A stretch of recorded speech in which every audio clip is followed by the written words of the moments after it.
Psalms, I believe, is one of the most beautiful ones. And there is, the ancient Hebrew is different than the Jewish Hebrew. So for me, it's not as easy to read all the Tanakh alone. So your channel will definitely help me understand that more. So absolutely. So on the note of Hebrew, I have something that I'm going to share right now that we are going to entertain the community with just for a couple of moments, right? Because I've come to understand that Samaritan Yehudim, Samaritan Israelim, Samaritan Israelites go by what you would call ancient Hebrew. So for instance, I would look at, can you see my screen? Yes. Okay, so in the Samaritan Torah, you're essentially looking at Paleo Hebrew. We're looking at characters that would be considered by historians to be the Assyrian characters, right? Mm-hmm. So in reading these characters, it would sound like Bereshit bara Elohim et ha-shemayim ve et haaretz. Ve haaretz hayta tohu wavohu ve choshek al penei tehum ve ruach Elohim merachefet al penei hamayim. Tell us how this would read, how it would sound with ancient Hebrew. Yes. So in ancient Hebrew, in Samaritan Hebrew, it would sound like this. We say, Barashet bara eluim it ashamim with aris. Waris ayata te'u be'u. Washek alfani tum. Uru eluim amra efat alfani ammin. That's very similar. That's strikingly similar. I mean, there are some differences, obviously. Like I'm noticing that the chet is not pronounced when you said ruach, right? Yeah. But nonetheless, I can understand what you're saying. So when a Samaritan Jew, it's Hebrew. That's right. When a Samaritan Israelite and a Jew, let's say, are having conversation, it's not like we can't understand each other. We can certainly understand each other, right? But obviously there are nuances, there are slight differences, right? Talk to us for a moment about what it's like learning ancient Hebrew. From what I learned about Samaritan Israelites, you guys are learning ancient Hebrew as early as 3 and 5 years old. Tell us. True.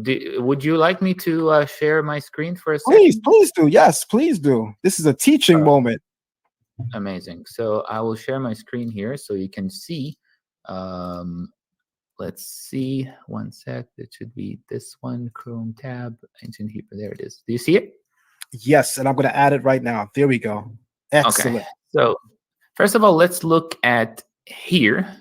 So this is kind of one way. I think I would go with this one, though. This is, let's see, a bigger one. Okay, let's go with this one. So alaf, as you can see, this is how we write alaf in Samaritan Hebrew.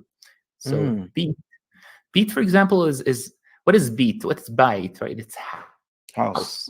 And it's kind of resembles a house. And my uncle once told me that this is kind of like the yard of the house. There's an entry to the yard, and then you enter the house from here, right?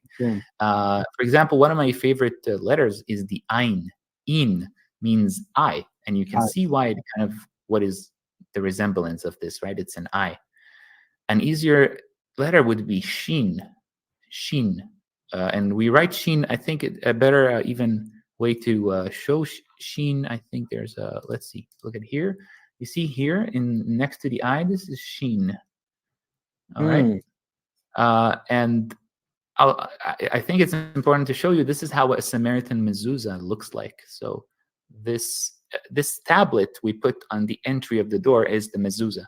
How like the Jewish people have it as a, sometimes in a small, a wooden box on the entry of the door.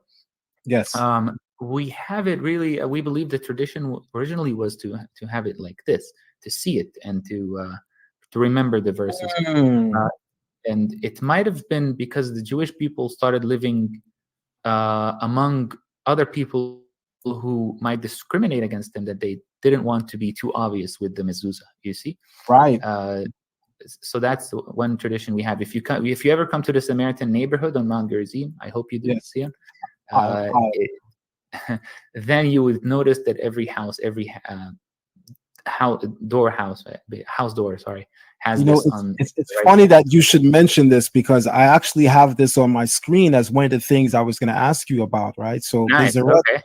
Bezeret Hashem, it may be His will. When I arrive in Eretz Israel, I would love to meet you, and I would love to take a Absolutely. tour of that region. But in looking online at the Samaritan mezuzah, yes, I noticed that it's like a poster, right? It's huge. It looks like a big canvas. It's not It is. small mezuzah that we're hanging on our doorposts, right? Right. It's huge. It is, And yes. the way you explained it is exactly how I encountered it in study, that for many Jews over a course of time, there was a need to hide and disguise their identity. So as a result, the look of the mezuzah went through a form of an evolution. But the Samaritans seem to have preserved how the mezuzah originally looked, which is powerful. So I really do appreciate that. Yeah, it's written in Shema Israel, right? It's written "Vekataftem al mezuzot." You shall write them on the mezuzot, and this is kind of like an explanation of like technically to write it on, like to leave the tablet on the door to make it visible. However, some people might ask us, do we have, for example, how do you call it, the shesheret on the hand when it's tefillin, tefillin. Tefillin. We do not have tefillin physically. For example, when the Torah tells us ve'yehu al totafot ben enecha, right? Okay. That they shall be between. What's the word right away? Al totafot in English. Totafot in English, some people say phylacteries. Phylacteries. Okay. Yeah, so we say that this is really more of a spiritual thing, that you shall see it whenever you go, that it shall not leave your mind, the Torah, the commandments. Oh, okay. So you don't, Samaritans, in other words, that this is powerful. Samaritans do not interpret the commandment for tefillin or totafot as something that is physically worn, but it's something that it represents an ideal, a concept, something to keep in mind. So that's unique. That's unique. You know, one thing I want to make clear to our listening audience, this conversation that I'm having with Abood is not about who's right and who's wrong. It's about listening to people and hearing about their culture, their history, and what is their narrative and view of what we conceive of as Torah. You'll find in conversations like that the level of conversation is raised higher because there's no need to supersede one another. He's not here to say you don't have Torah. I'm not here to say he doesn't have Torah, but we're here to understand what one another's views of Torah are. And I'm in deep appreciation of what you're sharing. Absolutely. Deep appreciation. Yeah, I think so. So many people need to understand how, we can integrate each other as Samaritans and the Jewish people. It is believed that there's this verse in the Torah that says it's about when Moses blessed the 12 tribes. One of the blessings of Yehuda was Vele'amu tivihiyena. Okay, Vele'amu tivihiyena. This is Deuteronomy, and what we interpreted this as that the Jewish people will get back to the Samaritan people, kind of like reunite at some point. However, in the Samaritan beliefs, it is on Mount Gerizim. But yeah, so like I'm saying, there is a connection. That's powerful. There's another thing that I noticed that I think is significant, and we could not avoid this. We have to talk about this. When I see Samaritans self-describing themselves, they don't typically say I'm a Samaritan Jew. They don't even say I'm a Samaritan. They usually say I'm an Israelite.